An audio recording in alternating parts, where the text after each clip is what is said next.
భరించాడు. తిరస్కారంలో ఆయన భరించాడు, సహించాడు. తిరస్కరించారు యేసుక్రీస్తు ప్రభువారిని, వద్దు అని చెప్పేసి అనుకున్నారు. అయినప్పటికీ కూడా యేసు ప్రభువారు ఏం చేశాడు తెలుసా అండి? మనల్ని ప్రేమించారు కాబట్టి సహించాడండి.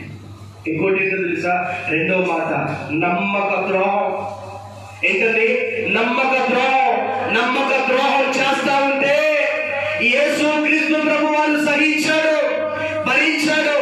ఆయన దగ్గరే ఉండి, ఆయనతోటే ఉండి యేసుక్రీస్తు ప్రభువారు పెట్టినటువంటి రొట్టెలు తిని, యేసుక్రీస్తు ప్రభువారు చెప్పినటువంటి బోధలు విని, యేసుక్రీస్తు ప్రభువారు చేసిన ఆశ్చర్య కార్యాలు కన్నులారా చూసి ఇస్కరియోతు యోధ ఏం చేశాడండి?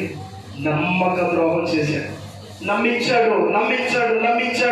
యేసు ప్రభువారిని నమ్మించాడు. ఆయన తెలియదా ఇతను నమ్మిస్తున్నాడు, ఒక రోజున ద్రోహం చేస్తాడని చెప్పేసి అని తెలియదా?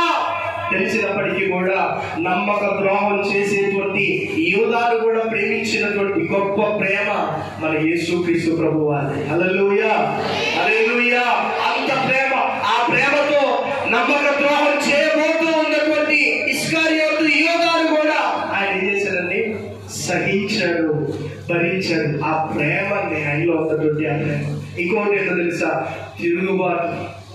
తిరుగుబాటు చేస్తూ ఉంటూ ఉన్నాం. యేసుక్రీస్తు ప్రభువారిని తిరుగుబాటు చేస్తూ ఉన్నాం. యేసుక్రీస్తు ప్రభువారిని సిలువ వేయండి అని చెప్పేసి మాట్లాడినటువంటి మాటలు ఉన్నాయి. తిరుగుబాటు చేసినటువంటి వాళ్ళగా ఉన్నాం.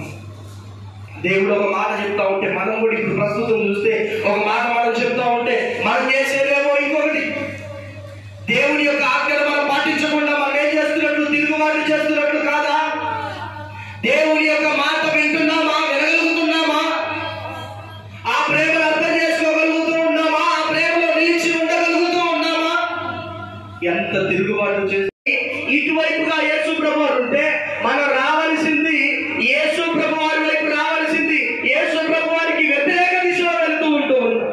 యేసు ప్రభువారికి వ్యతిరేక దిశలో వెళ్తూ ఉంటూ ఉన్నాం. ఆ రోజున వ్యతిరేకంగానే వెళ్ళారు, ఈ రోజున కూడా వ్యతిరేకంగానే వెళ్తూ ఉంటూ ఉన్నాం.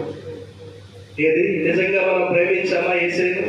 ఆయన ప్రేమించిన ప్రేమతో పోల్చుకుంటే దేనికి కూడా పనికిరాదు మన ప్రేమ. మనం ఆయన పైన చూపించినటువంటి ప్రేమ దేనికి కూడా పనికిరాదు. అంత ప్రేమను చూపి